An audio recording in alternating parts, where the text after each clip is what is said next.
வணக்கம் அன்பர்களே, இன்றைக்கி என்ன பார்க்க போகிறோம் அப்படின்னா, வாழைத்தண்டு நிறம் மாறாமல் எப்படி இருக்குது நறுக்கிறது அப்படின்றத பார்க்க போகிறோம். வாங்க பார்க்கலாம்.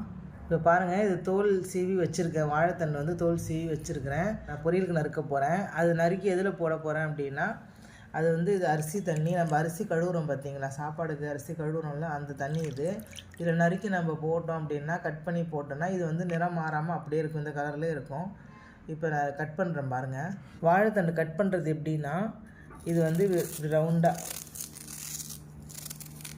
கட் பண்ணினா இப்போ நார் மாதிரி வருதுங்களா, இந்த வருது பாருங்க நார் மாதிரி. இந்த நாரை இப்படி விரலில் சுற்றிக்கணும். இப்படி விரலில் சுற்றிக்கணும், நார் விரலில் சுற்றிக்கும். அதேமாதிரி இன்னொன்று பாருங்கள்.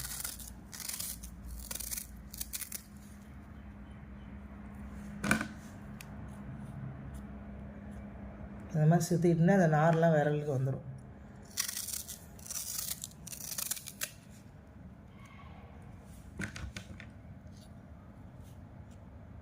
இங்கே பாருங்க.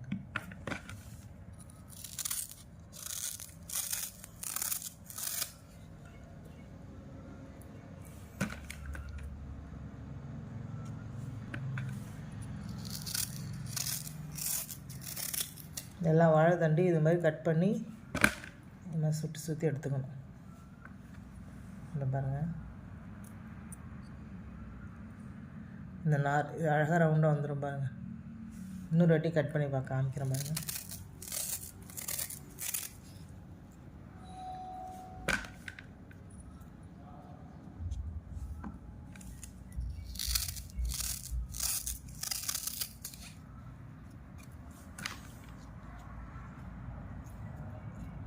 ஈஸியாக வந்துடும். இது ஃபுல்லாக கட் பண்ணிட்டு காட்டுற பாருங்கள். இப்போ இது மாதிரி கட் பண்ணிட்டோமா, இது இப்படி அடுக்கி வச்சுட்டு, இது வந்து அரிசி தண்ணி. நம்ம அரிசி கழுவுறோம் பார்த்திங்களா, சமைக்கிறதுக்கு முன்னாடி அது அரிசி தண்ணி. அது ஒரு தண்ணி ஃபஸ்ட்டு தண்ணி கழுவி கீழே ஊற்றிட்டு, ரெண்டாவது தண்ணி மூணாவது தண்ணி எடுத்துக்கலாம். அந்த தண்ணியில் இதை போட்டுனா இது வாழைத்தண்டு வந்து இந்த நிறம் மாறாமல் இருக்கும். இந்த மாதிரி தண்ணியை எடுத்துக்கலாம். அப்படி இல்லைன்னா நார்மல் தண்ணியில் வந்து கொஞ்சம் தயிர் ஊற்றிட்டு உப்பு போட்டு கலந்துட்டு, கல் உப்பு ஏதோ சால்ட்டு ஒன்று கலந்துட்டு, அந்த தண்ணி நீங்கள் இது மாதிரி கட் பண்ணி போட்டிங்கன்னா கூட நிறம் மாறாமல் இருக்கும். இப்போ பாருங்கள், இந்த பொரியலுக்கு பொடியாக இது மாதிரி ஆக்கிக்கலாம். இப்போ நார் எடுத்ததுக்கப்புறம் இப்படி இருக்குங்க பாருங்கள், ஈஸியாக இருக்குங்களா.